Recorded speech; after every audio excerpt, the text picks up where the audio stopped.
साहेबांनी पाडवा सुरू केला. त्यांचं बोट धरून अजितदादा आले. आता शरद पवार जिथे उभे राहतात तिथेच लोक भेटायला जातात. पहिल्यांदाच पवार साहेबांनी पाडवा सुरू केला, ती पुढे परंपरा बनली. त्यानंतर त्यांचं बोट धरून अजित पवार आले, ते इथे उभे राहू लागले. त्यांच्यानंतर सुप्रिया सुळे इथे आल्या, त्या उभ्या राहिल्या, त्या शुभेच्छा स्वीकारत राहिल्या. त्यानंतर मी इथे आलो, शुभेच्छा स्वीकारत राहिलो.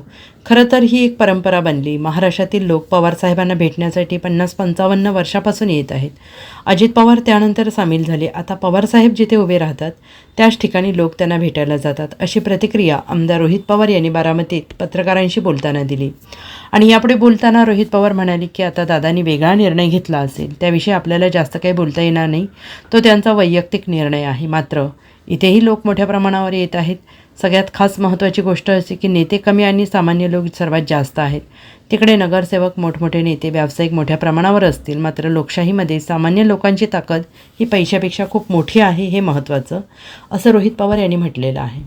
नाही, शेवटी इथं येऊन आम्ही सगळेजण प्रेरणा घेत असतो. अख्ख्या महाराष्ट्रातले सामान्य लोक, नेते, व्यावसायिक, शेतकरी, कष्टकरी, माता भगिनी सर्व लोक इथे येऊन पाडव्याच्या निमित्तानं आदरणीय पवारसाहेबांना भेटत असतात, आशीर्वाद घेत असतात. त्यांच्यावर एखादा फोटो निघाला, चर्चा झाली आणि पवारसाहेब इथे येणाऱ्या बहुतांश लोकांना ओळखतात. ही पवारसाहेबांची ताकद आहे. पवारसाहेब गेले 60 वर्ष या महाराष्ट्रामध्ये राजकारण आणि समाजकारण तिथं करत आहेत.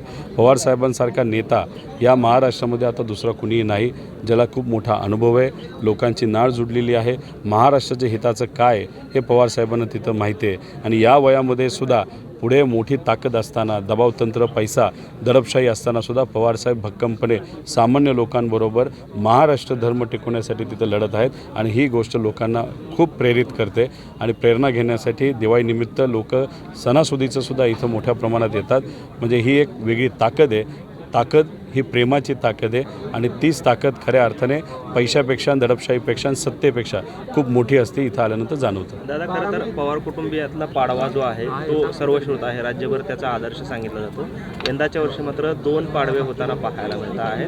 मनाला वेदना होतात हे सगळं चित्र पाहून? आता प्रथा पवारसाहेबांनी खूप पूर्वीपासून तिथं चालू केली होती आणि महाराष्ट्रातले लोक पवारसाहेबांना भेटण्यासाठी पाडव्यानिमित्त तिथं फार 50-55 वर्षापासून तिथं येतात. नंतर अजितदादा मग त्याच्यामध्ये सामील झाले. अजितदादा पवारसाहेब तिथं उभा राहायला लागले. नंतर सुप्रियाताई आल्यात, नंतर मी आलो आणि मग अशा पद्धतीने एक परंपरा तिथं चालू राहत आली. आता पवारसाहेब जिथं उभे राहतात तिथं उभे राहतात. लोक पवारसाहेबांना जिथं भेटायला येतात तिथे येतात. आता दादांनी वेगळा तिथं निर्णय घेतला, त्याला मला काही खूप जास्त बोलता येणार नाही, तो त्यांचा व्यक्तिगत निर्णय.